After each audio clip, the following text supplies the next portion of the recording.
So you thought I was finna skip week 3, huh? Y'all thought I wasn't gonna make it in time before the Thursday night football game to recap week 3 of our ASMR NFL weekly recap.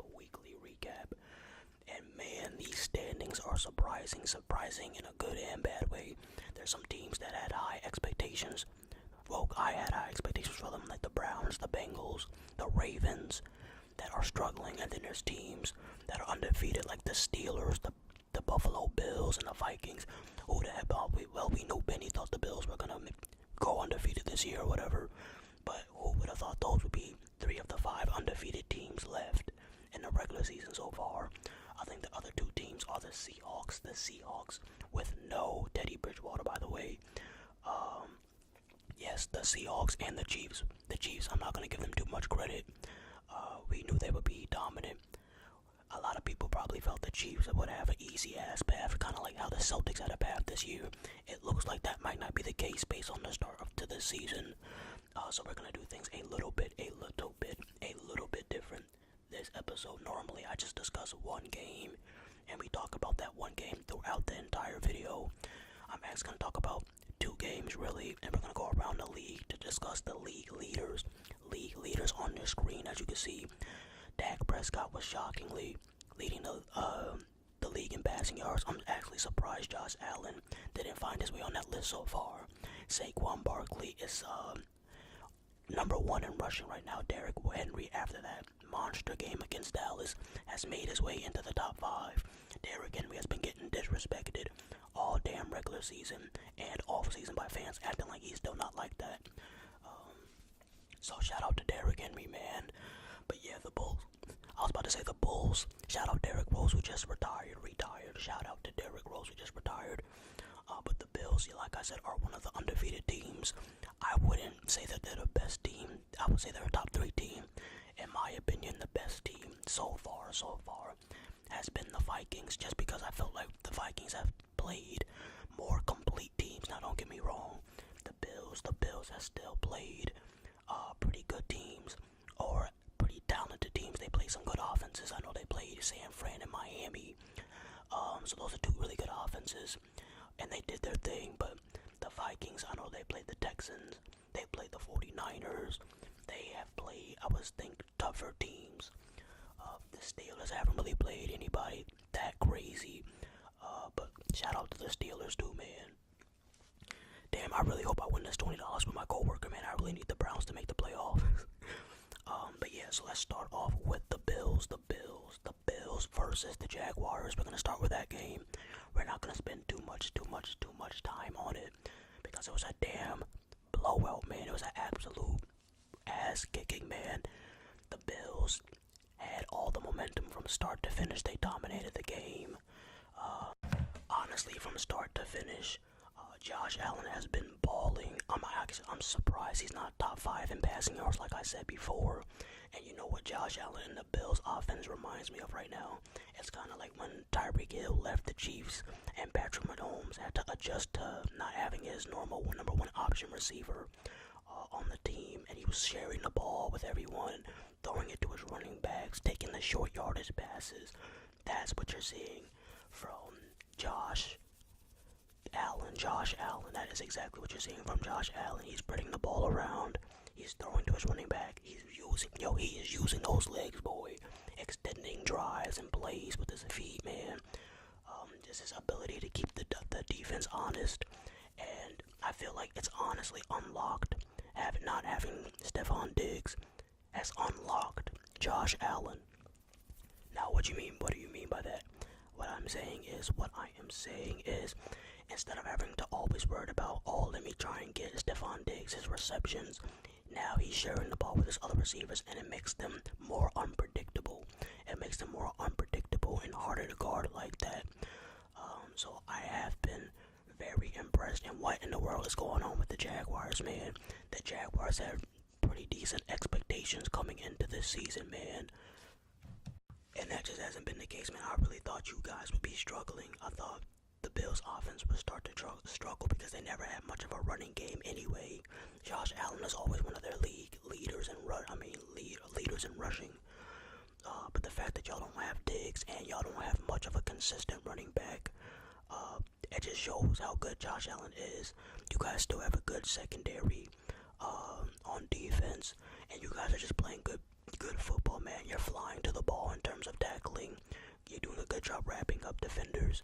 Now, I will say, I still do think the Vikings are the best team so far, just because of who the Bills have played. Like I said, they played some really talented teams, but the teams that they played, they're not showing their talent based on their record. Like the Dolphins, they played the Dolphins. The Dolphins have been looking terrible overall. So it's really hard to say who is the number one team right now when there's still like so many teams undefeated left.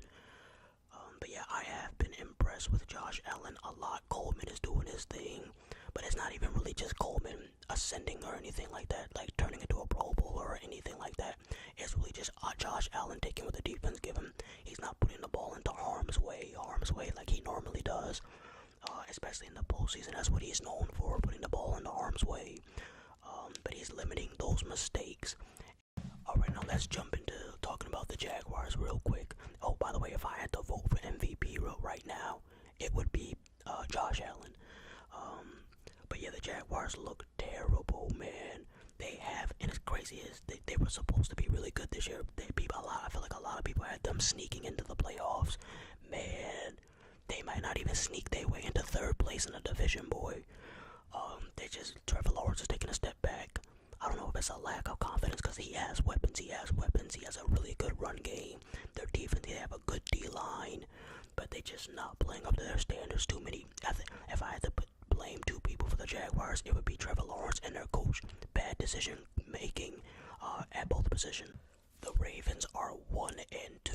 That's what I'm saying, man. I'm calling cap on the standings. I don't think this is gonna last, man. There's too many teams that were supposed to be elite that are at the bottom, like the legit bottom of the standings, and there's too many teams that are mid but talented, that have imperfect records so far. So I expect the standings to change over the next 4 or 5 weeks. There's no way they're gonna stay the same.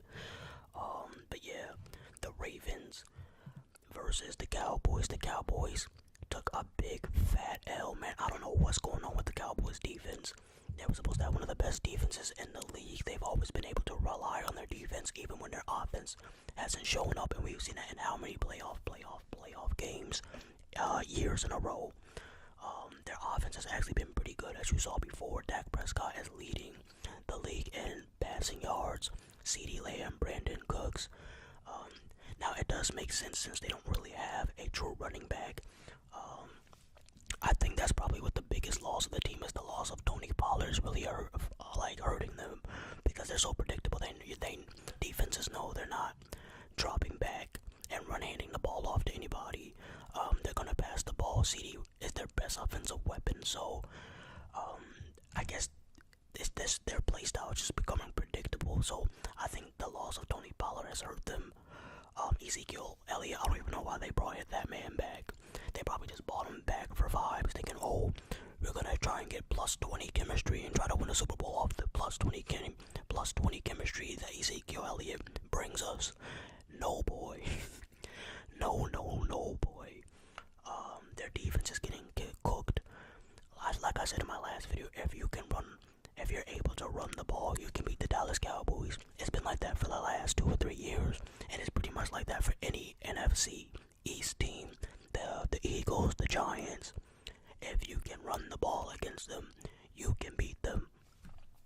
What's one reason why the Bengals could not beat the Commanders? Their defense, and they didn't run the ball. They don't run the ball. So if you want to beat a team in the NFC East, it's more than likely you're going to have to do it on the ground. But yeah, Derrick Henry went off, man. He had his best game of the season. I really hope he continues. He snuck his, well, I'm not going to be disrespectful. He made his way into the top 5 of rushing yards. And I expect him to keep climbing. I expect Derrick Henry to be a top 3 rusher in the NFL if he stays fully healthy. Lamar Jackson, the Ravens, the one thing the Ravens have to work on, they did a good job last game, but just in general, they have to do a better job of finding their way in the end zone.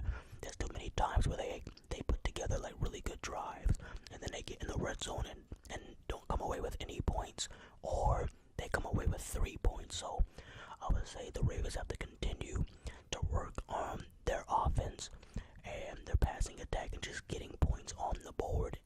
red zone. I do like both of their running backs, Hill as well, number 43. He's more of their pass catcher out of the backfield. I saw him have some pretty good gains in the passing attack. Lamar Jackson throwing it underneath to him.